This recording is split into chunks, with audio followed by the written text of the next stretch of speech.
무슨 박수예요? 무슨 박수야? 그냥 격하게 환영하고 싶어가지고.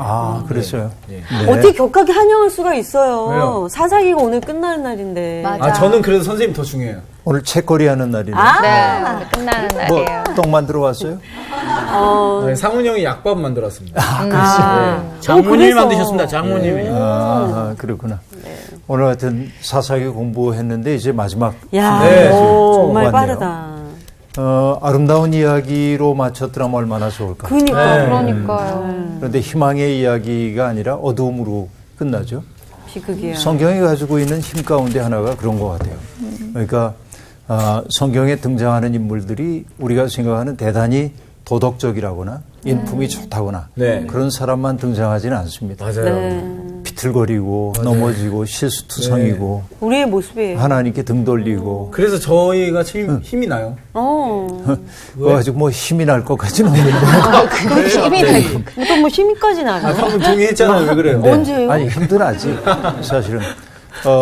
베드로만 보더라도 베드로의 모습이 아이디얼하게 그려지지 않거든요. 그렇죠. 실수투성이고 물에도 빠지고 주님을 부인하기도 하고 그렇죠. 그런데 그럼에도 불구하고 그들의 아름다움은 돌이킬 줄 안 되는 것. 그렇죠. 있어야 할 자리로 돌이킨다는 것. 아브라함만 보더라도 그렇잖아요. 그렇죠. 비겁하잖아. 그렇죠. 자기 아내 뺏길 위기인데 저항다운 저항도 못하고. 오빠라 그래. 그죠? 오빠 아이가. 자, 이거 어려움 겪을까봐. 남자고 그래. 보면 우리가 이상적으로 생각하는 인물들은 아니에요. 그러니까 성경이 기록될 그 당시에 서구 세계에서는 어떤 일들이 중요하냐면 영웅담들. 영웅담들이 굉장히 중요하거든요. 그렇죠, 맞아요. 그런데 그리스가 얘기하고 있는 영웅과는 전혀 다른 아주 일상적인 사람들의 모습이 성경 속엔 담겨 있는 것이죠. 그러니까 어떻게 보면 평균적인 사람들이야.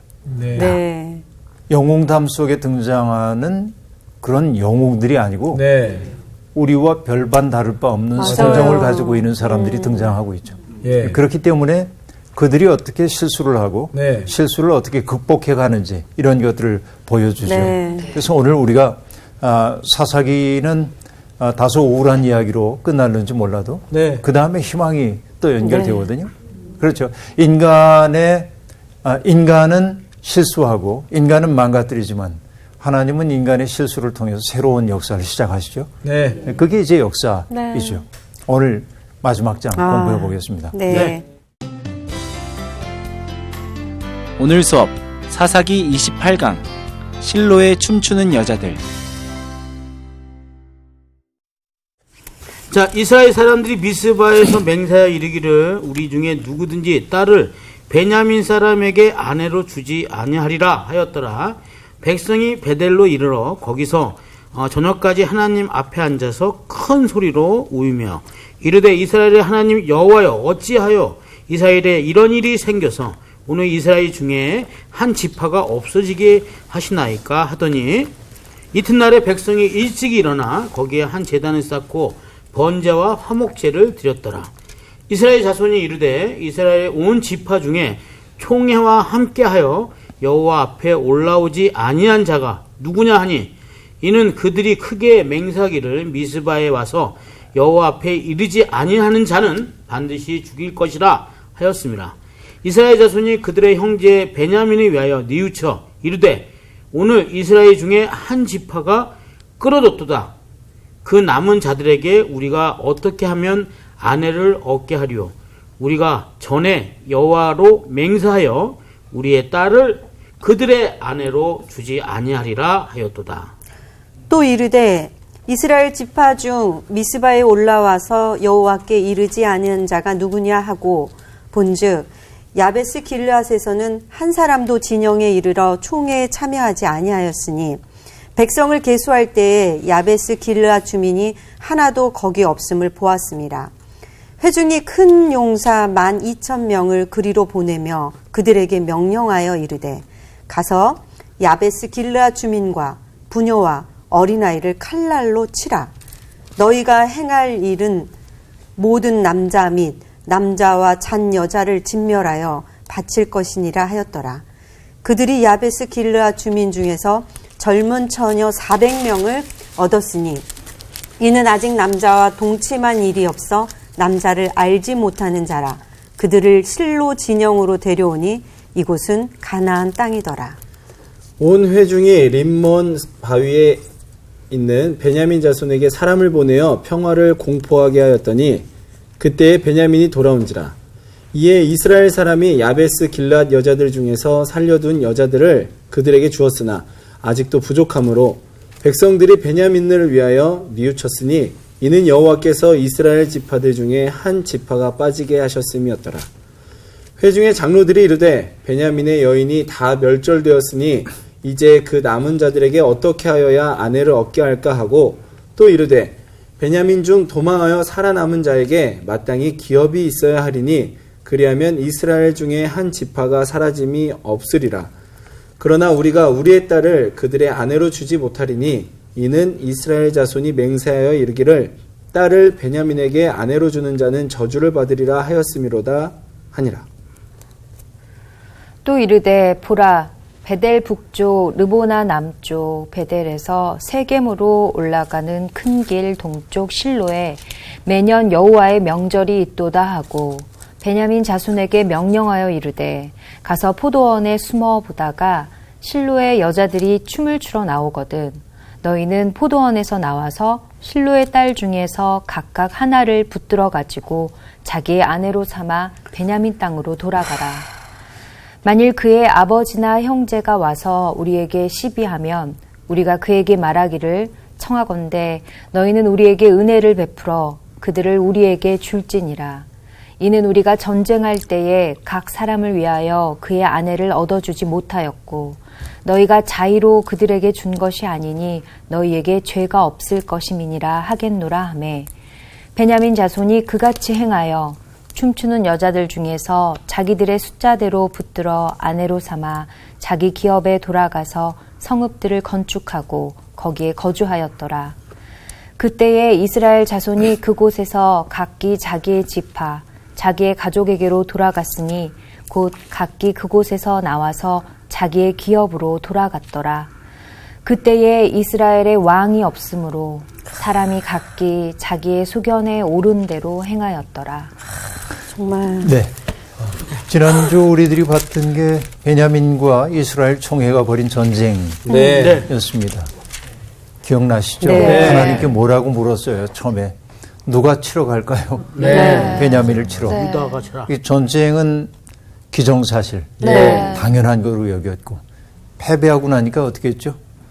전쟁을 이제 할까요? 할까요, 말까요? 그렇죠. 아니, 말까요는 아직 아니야. 아, 그랬나요? 전쟁을 할까요? 네. 그렇게 이제 묻습니다. 네. 전쟁을 하려는 의지가 강했죠. 세 번째, 네. 할까요 말까요? 그때 그쵸. 비로소 할까요 말까요? 이렇게 이제 묻습니다. 하나님의 뜻이 아니라 자기들의 뜻이 이루어지기를 바랐던 네. 것이죠. 아무튼 그 전쟁의 결과 베냐민 지파는 멸절되었고 네. 림몬 바위에 숨어 있었던 600명만 살아남게 되었습니다. 네. 그런데 이스라엘 사람들이 다시금 미스바에 모여서 말합니다. 누구든지 딸을 베냐민 사람에게 아내로 주지 아니하리라. 이렇게 이제 맹세합니다.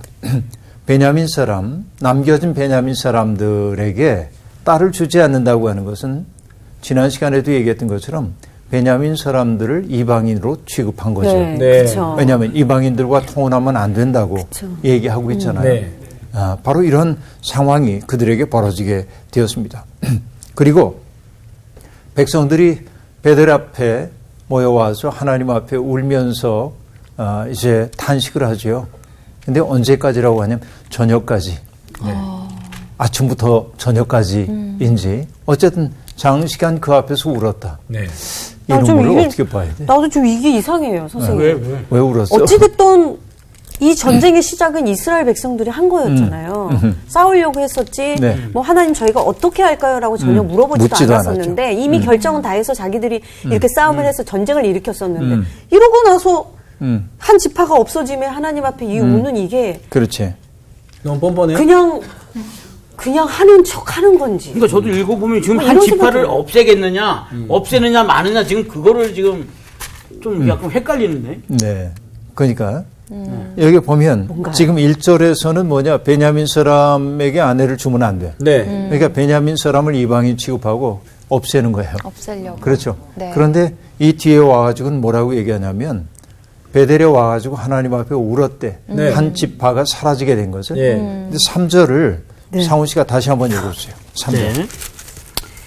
이르되 이스라엘의 하나님 여호와여 어찌하여 이스라엘에 이런 일이 생겨서 오늘 이스라엘 중에서 한 지파가 없어지게 하시나이까 하더니 네. 하나님 이상하죠? 탓으로 돌리고 있는 거 아닙니까 이거? 그렇죠. 그죠. 하나님이 마치 그런 일을 맞아요. 다 네. 일으키신 것처럼 여러분 어떻게 보면 뭐 세상에 일어나는 일은 하나님 허락 없이는 이루어질 수 없다 이렇게 얘기하는 사람들 입장에선 네. 이 얘기가 가능할는지 모르지만 예.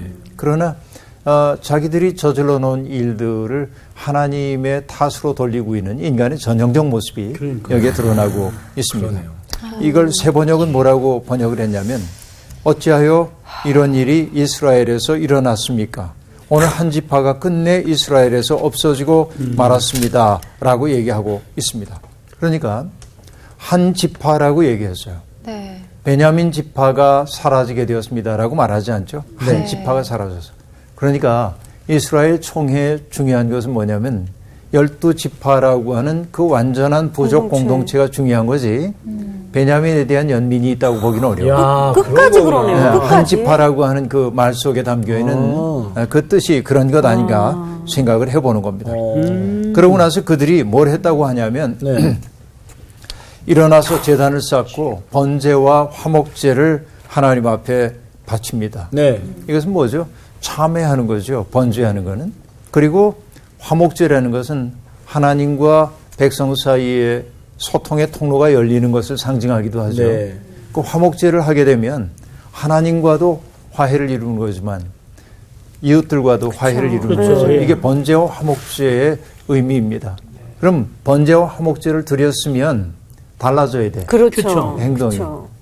제가 이제 늘 하는 얘기가 우리가 예수님의 이름으로 기도합니다. 아멘 하고 나면 네. 아멘 이후에 우리의 삶이 달라져야 돼요. 네. 네. 네. 네. 여러분 정말 내가 얘기한 대로 아멘 이후에 삶이 달라졌으면 우리 모두 성자 성녀가 됐을 텐데 그렇죠. 네. 그러지 못하고 아유. 우리는 여전히 아멘 하고도 네. 그렇게 살아내지 못하고 있는 거죠. 네. 이게 이제 부끄러운 일이긴 합니다. 엄청난 교훈이네요.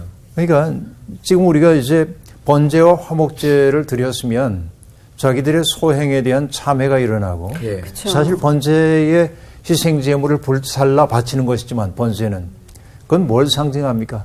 죄 많은 나를 불살라 하나님께 바치는 생각이죠. 네. 그럼 뭐냐면 타고 남은 죄가 다시 기름이 됩니다 하는 것처럼 내가 새로운 존재로 거듭나야 하잖아요.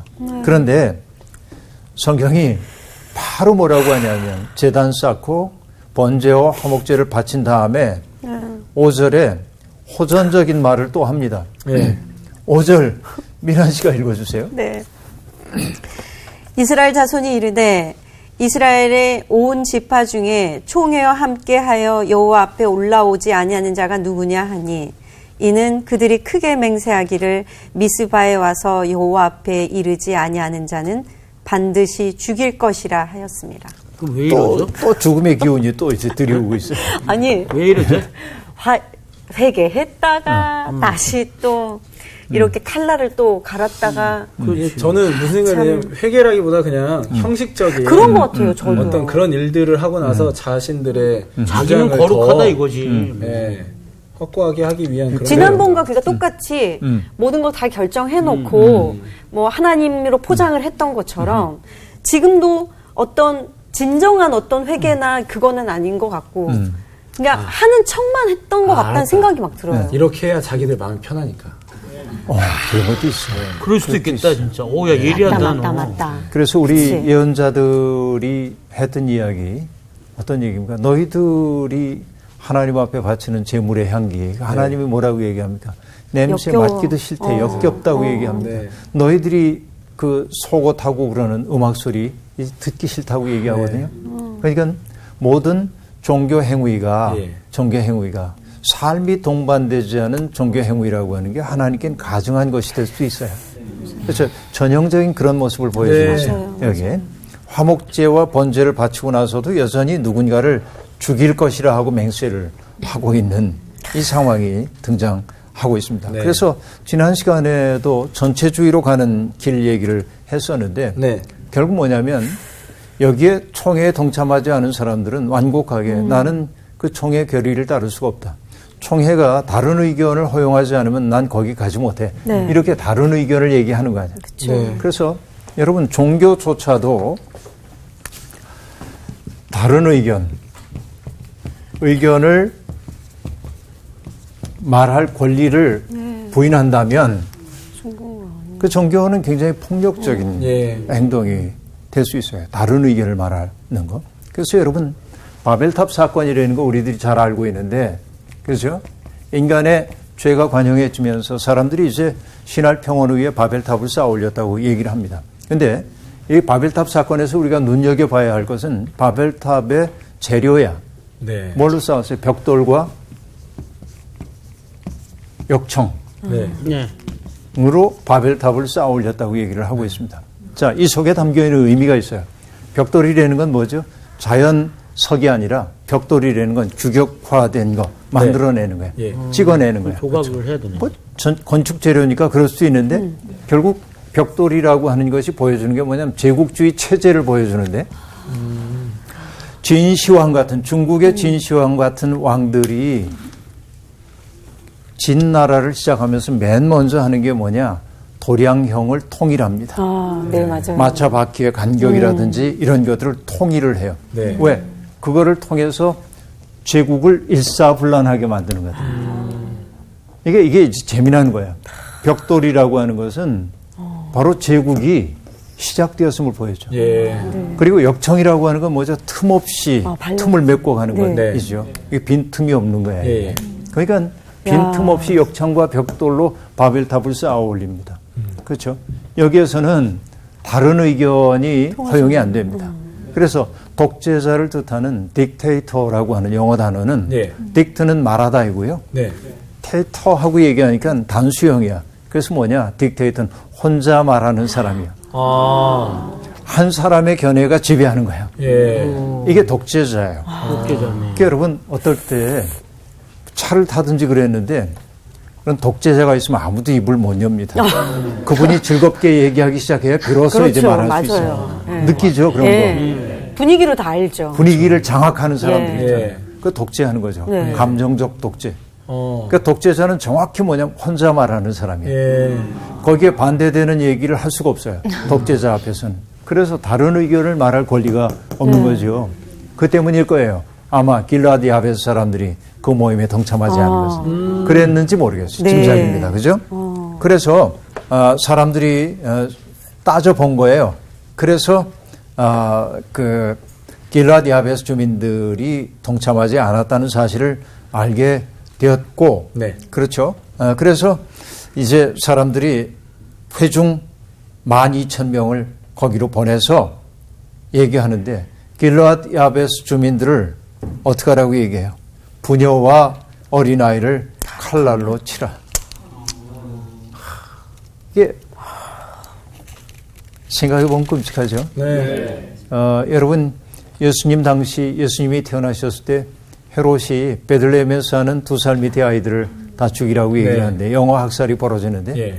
모세가 태어났을 때도 영어 학살이 네. 벌어지죠. 애들이 무슨 죄가 있어요? 그러니까 그렇죠?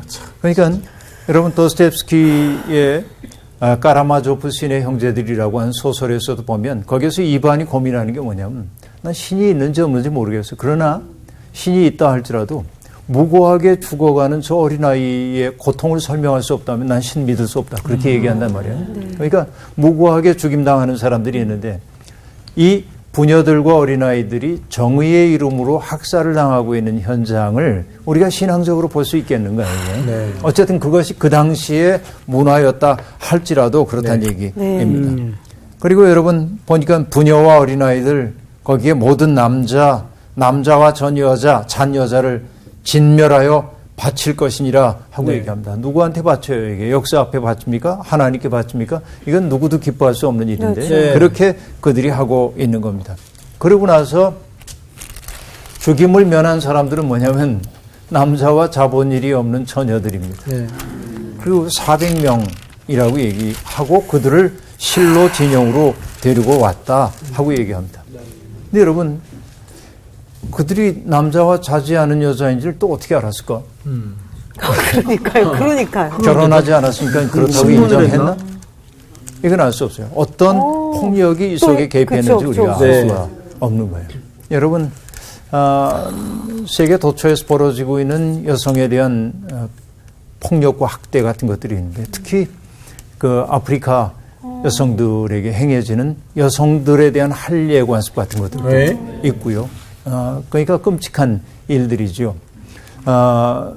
그런 일들 또 외국에 있는 제약회사들이 돈 없는 가난한 나라 사람들을 마치 신약품 실험에 도구로 쓴다든지 이런 일들이 비일비재하게 벌어지고 있는데 그러니까 그런 일들을 미루어 보자고 한다면 여기에 400명 처녀로 남겨진 그 400명은 죽임을 면했기 때문에 다행이긴 하나 얼마나 많은 수치와 굴욕을 경험하며 이렇게 있었을까. 네.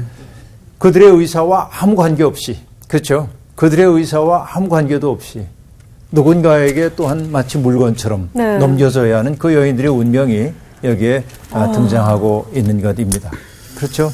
그 여인들을 데리고 와서 그러고 나서 마침내 사람들이 림몬 바위에 있는 베냐민 사람들에게 사람을 보냅니다. 그래서 평화를 공포했다. 이제 더 이상 너희를 죽이지 않을 테니까 내려와. 그랬어요. 그래서 베냐민 사람들이 내려왔다. 이렇게 얘기하고 있습니다. 자, 그런데 여러분 어쨌든 평화라는 말이 나오긴 했지만 평화가 아니야. 폭력이 빚어낸 그 참극을 해결하기 위해서 또 다른 폭력을 자행하고 있는 인간의 이 어리석음 이걸 어떻게 해야 하는지 이거는 이스라엘 역사의 흑역사의 한 부분이기도 하지만 오늘 우리가 살고 있는 세상도 별로 다를 바가 없는 일입니다. 강대강으로 가고 그렇죠. 그래서 하나님을 믿는다고 하는 것은 어떤 경우에도 평화를 선택할 용기를 갖는 것이라고 얘기해야 될 텐데 참 어려운 상황이긴 하지만 이게 소중한 일이라고 볼 수 있어요. 그러니까 여러분 어쨌든 이 젊은 처녀 400명 자 가족들이 죽임을 당하는 모습을 지켜봤을 거예요. 그러니까 그들의 가슴 속에 드리워졌던 그림자 이런 것들이 얼마나 컸을까요? 저는 여러분 신약 성서를 보면은 귀신 들린 사람이 많이 나오잖아요. 복음서 가운데서. 그들이 왜 귀신 들렸을까 생각을 해보는 거죠. 여러분 귀신 들린 사람들이 있죠. 극단의 어려움들을 겪은 사람들. 근데 특별히 복음서 속에 귀신 들린 사람들이 많은 까닭을 저는 이렇게 봐요. 로마의 지배를 받았잖아요. 로마가 아주 가혹한 통치를 했습니다. 그러니까 저항하지 않은 사람에게는 유화적 제스처를 쓰지만 누군가가 조금이라도 로마에 거역하는 것처럼 보이면 군대를 보내가지고 참혹하게 그 도시를 초토화시키는 거예요. 그래서 예수님이 태어나실 무렵에 예수님이 사셨던 갈릴리 나사렛 가까운 곳에 세포리스라고 하는 도시가 있었는데 세포리스에서 반역이 일어납니다. 그래서 로마가 군단을 보내가지고 세포리스를 초토화시켜요. 그리고 세포리스 연도의 길가에 십자가 2,000개를 세우고 2,000명을 처형합니다. 그러니까 여러분 시신이 길가에 2,000구가 널려있는 모습. 그런데 그게 내 가족들이 그럴 때 여러분 어떨까요? 내 마음의 통합성이 유지되기가 어려울 것 같아. 그러니까 그게 조각난 마음이죠. 조각난 마음. 그러니까 귀신 들렸다라고 하는 것은 내 마음의 인격의 통합성이 깨진 상태, 상실된 상태. 그 속에 다른 인격이 들어와서 그를 지배하고 있는 거죠. 나 아닌 다른 것들이. 그러니까 얼마나 참혹한 일인지 모릅니다. 그러니까 여기에 등장하고 있는 그 여인들, 길라디 야베스의 그 여인들, 그러니까 남자와 동침한 적이 있는지 없는지에 대해서 아주 굴욕적으로 검사를 받고 그리고 가족들이 죽임을 당하는 모습을 생생하게 지켜봤는데 자기들은 마치 종된 것처럼 누군가에게 팔려가야 하는 이 참담한 역사 속에서 자기의 인격을 존중받지 못하고 있는 이 여인들의 아픔, 한 이런 것들이 얼마나 컸을까 그런 생각을 해보는 거죠. 어쨌든 평화를 얘기했지만 베냐민 사람들이 이제 살아남기는 했습니다. 그래서 그들이 돌아왔고 야베스 길르앗에서 잡아온 여인들을 그들에게 줌으로써 가정을 이루게 돼서 그들이 깨어졌던 지파 동맹체 12 가운데 하나가 사라질 위기를 막아내고 있는데 그 속에서 동원되고 있는 이 여인들의 아픔 이런 것들은 아무도 얘기 안 하고 있는 거죠. 문제는 뭐냐면 살아남은 사람이 600명이었는데 여인들은 400이니까 200이 부족해요. 그걸 이제 채우려고 하는 것입니다. 그 채우는 방식이 어떠냐? 16절부터 나오는 얘기인데요. 어떻게 해야 남은 자들에게 아내를 얻어줄까 하고 얘기합니다. 베냐민 중 도망하여 살아남은 자에게 마땅히 기업이 있어야 하리니 그렇지 않으면 이스라엘 중에 한 지파가 사라질 텐데 이런 염려를 하고 있습니다. 그런데 문제는 뭐냐? 18절인데요. 정규 씨가 한번 읽어주세요. 그러나 우리가 우리의 딸을 그들의 아내로 주지 못하리니 이는 이스라엘 자손이 맹세하여 이르기를 딸을 베냐민에게 아내로 주는 자는 저주를 받으리라 하였음이로다 하니라. 네, 자기들이 저주했던 거기에 주술적으로 걸려 있는 거예요. 그러니까 베냐민의 남은 사람들에게 아내를 얻어줄 수 있는 가능성이 없어요. 이미 저주가 이제 자기들이 저주를 했었기 때문에 그러다가 이제 방도 하나가 나옵니다. 하나의 방안이. 그게 뭐냐면은 베델 북쪽, 르보나 남쪽, 베델에서 세겜 올라가는 큰 길 동쪽 실로에 참 실로를 소개하기 위해서 실로라고 하면 될 거예요. 이 실로에 매년 여호와의 명절이 있도다 하고 얘기를 합니다. 이 여호와의 명절이 어떤 것인지 우리가 정확히 알 수는 없습니다.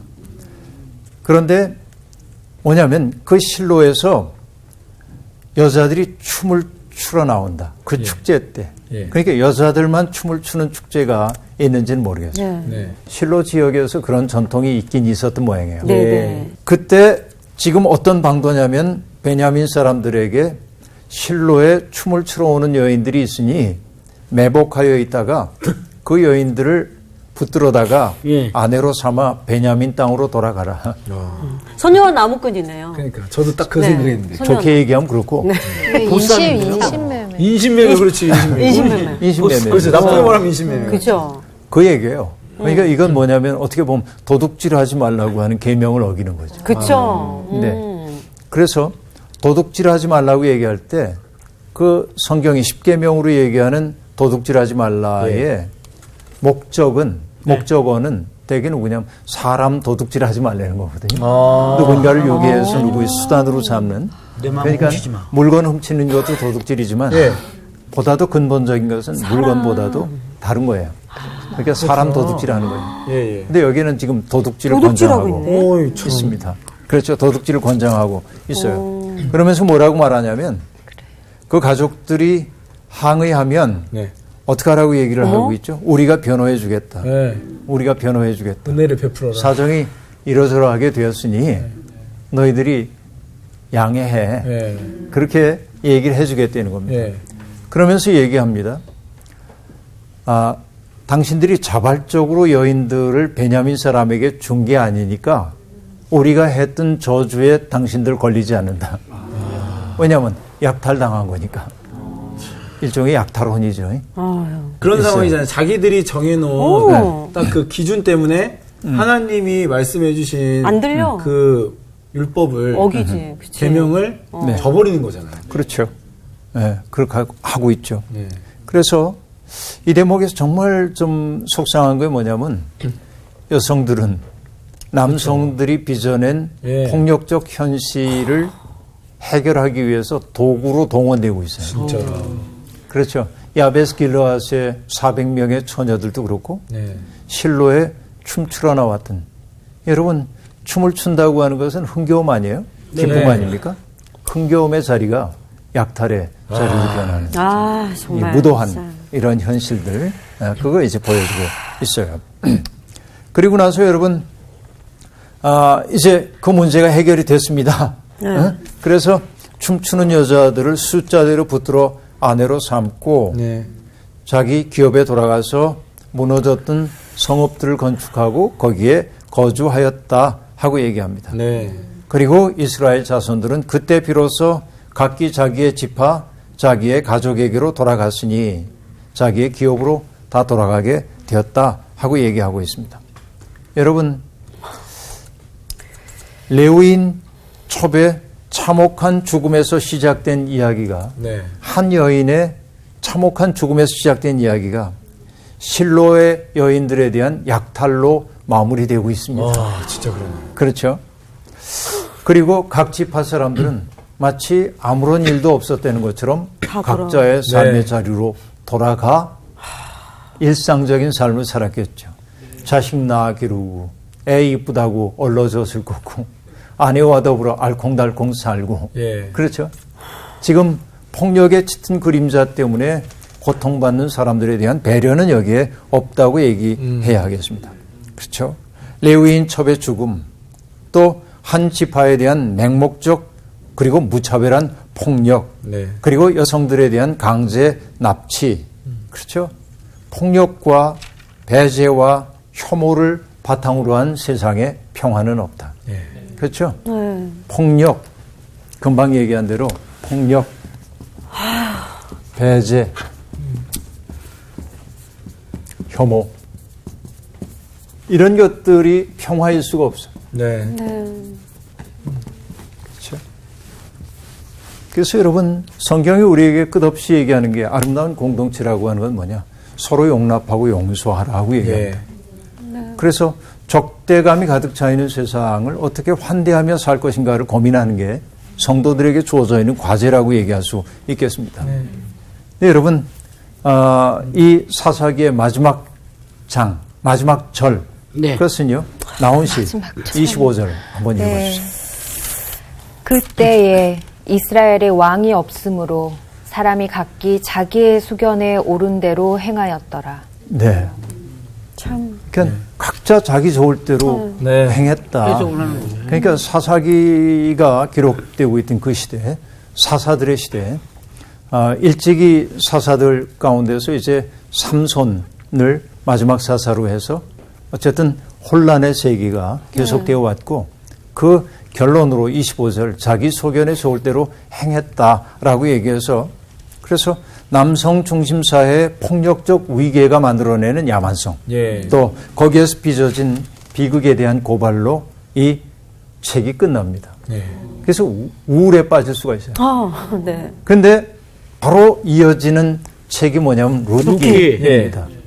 사사기 다음에 룻기가 나온다는 게 굉장히 놀랍습니다. 예. 왜냐하면 사사기에서 여성들은 마치 인권이 없는 사람 취급을 받았습니다. 네. 그렇죠? 드보라 이후에 네, 맞아요. 드보라라고 하는 위대한 사사 이후에 여성들은 언제나 이런 취급을 당해왔습니다. 삼손을 파멸에 이르게 했던 여인들도 있지만 그 여인들의 죄라기보다는 삼손이 잘못한 바가 많이 있었습니다. 그렇죠? 이방 여인들이라 할지라도. 그러니까 레위인 첩의 이야기도 그렇고 여기에 길라디 아베스의 처녀들도 그렇고 실로에 춤추는 여인들도 그렇고 네. 역사의 무대 속에서 자기 인권을 존중받지 못하고 마치 자기 견해가 없는 사람처럼 취급을 받았습니다. 네. 그런데 룻기에서는 아름다운 여인들이 등장합니다. 네. 그렇죠? 그가 누구냐면 나오미라고 하는 시어머니와 네. 룻이라고 하는 며느리가 등장합니다. 네. 그래서 이 나오미는 사실은 쓸쓸한 여인입니다. 왜냐하면 흉년 때문에 이방 나라로 가서 옮겨가 살아야 하는데 남편도 세상 떠나고 네. 또 생떼 같은 두 아들도 시름시름 앓다가 세상 떠나고 그러니까 말할 수 없이 쓸쓸해. 그래서 나중에 나오미가 고향으로 돌아갈 때 나오미를 환영합니다. 고향 사람들이. 나오미가 돌아왔네? 그래서 나오미가 나를 나오미라고 부르지 말아달라고. 나를 차라리 스디스다는 의미로 마라로 불러달라고 얘기를 합니다. 내 인생 너무 고달파요. 그런데 그런 여인들의 고통스러운 상황 속에서 롯이라고 하는 아름다운 존재가 등장하는 거예요. 롯은 친구란 뜻이죠. 절친한 친구입니다. 롯은 어떻습니까? 그 고통받고 있는 시어머니의 쓸쓸함, 그리고 그 마음속에 드리워져 있는 짙은 그림자, 어둠, 그것을 외면하지 않고 어머니의 아픔과 쓸쓸함을 자기의 것으로 다 수용합니다. 그렇죠? 그러니까 이 롯이라고 하는 존재는 뭐냐? 세상에 있는 모순과 아픔, 쓸쓸함, 고적함, 이런 것들에 깊이 공감하고 그것을 부둥켜 안음으로 어떤 존재를 보여주냐면 연민의 사람, 그렇죠? 따뜻한 연민의 사람임을 보여주고 있어요. 그래서 롯기라고 하는 것은 나오미와 롯의 사랑의 연대. 어떻게 외로운 삶, 영어로는 solitary 한 삶인데 solidarity 하면은 연대. 네. 비슷한 단어인데. 네. 그러니까 쓸쓸한 삶이 어떻게 연대를 통한 아름다운 삶으로 바뀌는지를 보여주고 있어요. 그리고 이 롯기의 말미에 등장하는 이야기는 뭐냐면 결국 그 롯을 통해서 다윗의 조상이 태어나죠. 다윗의 조상이 태어나도록 그렇게 돼 있는 겁니다. 메시아의 조상이 그에게서 태어난다. 그러니까 결국 세상은 뭐냐면 폭력을 통해 새로워지는 것이 아니고 타자들의 고통에 깊이 공감하고 그의 고통을 덜어주기 위해서 자신을 바치려고 하는 사람들. 특별히 여기에서 뭐냐면 여성성. 그렇죠? 롯이라고 하는 사람이 보여주고 있는 여성성들을 통해서 세상의 구원이 유입될 가능성의 문을 활짝 열어놓는 게 다음의 이야기입니다. 그래서 사사기의 이야기는 롯기의 이야기와 합쳐질 때 의미가 도드라지게 드러나게 된다고 얘기할 수 있어요. 갑자기 이게 막 너무너무 슬퍼질 뻔했었는데 롯기의 얘기를 이렇게 또 그러니까 따뜻해졌어요. 롯기를 공부하고 싶어요. 그러니까 이제 결국은 이런 일들을 통해서 인간이 망쳐놓은 세상을 하나님이 어떻게 바꿔내시는지. 근데 하나님이 바꾸실 때도 직접 하시기도 하지만은 누군가를 들어서 어떤 한 사람을 통해서 세상에 희망이 유입되도록 해주죠. 롯이라고 하는 사람, 아름다운 사람이죠. 사사기에 속한 사람은 아니지만 사사기와 연결해서 함께 볼 때 그 의미가 더 뚜렷하게 드러난다 하는 얘기였습니다. 자, 사사기 여행 여기서 마치겠습니다. 고맙습니다. 감사합니다.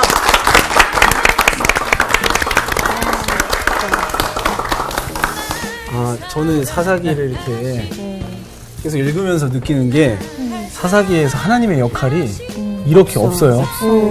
근데 그런 거 보면서 그 또 맨 마지막에 이렇게 써 있잖아요. 각기 자기 소견대로 옳은 대로 행했다고.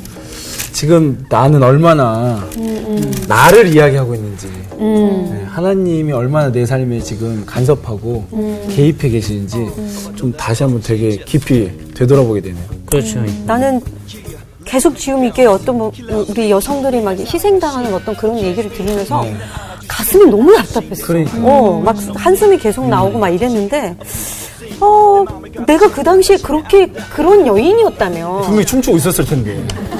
나 어떻게 했을까? 우리 저 사사가 그대로. 됐겠죠. 막 그런 어떤, 그들의 그 아픔이, 너무너무 막 이렇게 분노로 막 나타나는 거야. 그래서, 그런데 다시 이렇게 롯기로 따뜻하게 마무리해줘서 너무 감사하지만, 우리가 사사기 배웠을 때 되게 걱정했던 거잖아. 사사가 있음에도 불구하고 자기의 소행들을 행했었는데, 그렇죠. 점점 또 이 사사가 없어지는 후반에 완전히 엉망진창이 됐잖아요.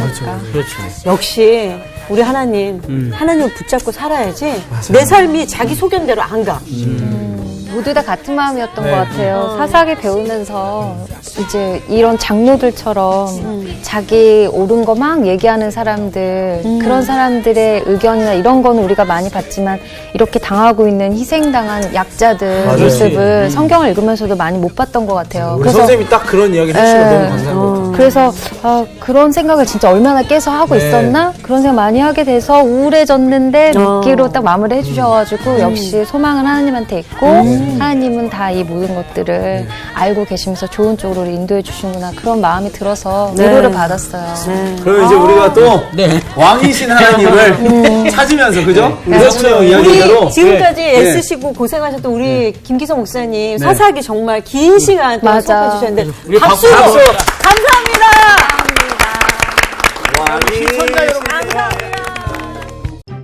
이번 주 퀴즈입니다. 여호수아가 정탐꾼을 보낸 사건과 관련 없는 것은 무엇일까요? 1번 12명, 2번 시딤, 3번 라합. 정답을 아시는 분은 CBS 성서학당 홈페이지에 정답을 올려주시거나 우편으로 보내주시면 됩니다.